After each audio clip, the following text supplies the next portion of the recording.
from Andrea. Have you ever held back a story for fear of the emotional damage it might cause someone? Does that ever come into the equation? It comes into the equation, but the answer would be to Andrea, no, I have never held a story back or killed a story or not published it. But have I worried about the emotional harm that a story might or would cause the subject? Absolutely. I think that those are the most agonizing times. And does one come to mind? Well, one comes to mind from way earlier in my career when I worked at the Wall Street Journal as an investigative reporter. I was doing a story about a kind of corrupt Democratic fundraiser in Florida.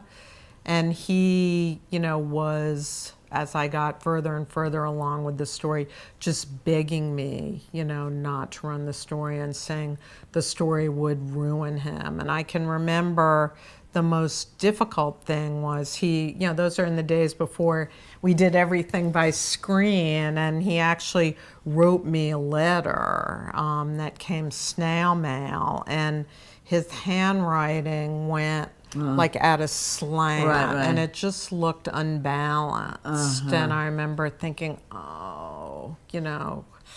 oof, this is...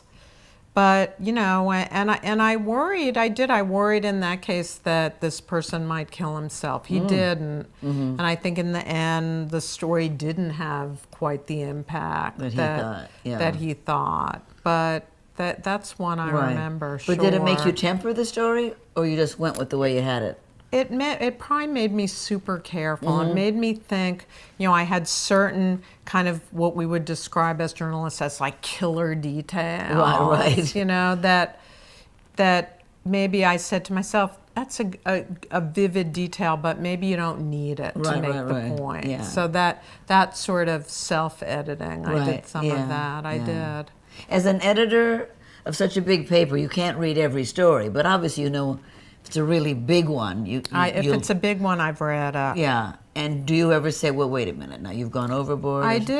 I do, especially on things like occasionally I will say the tone is too prosecutorial. That type of thing. Well, that's good to know.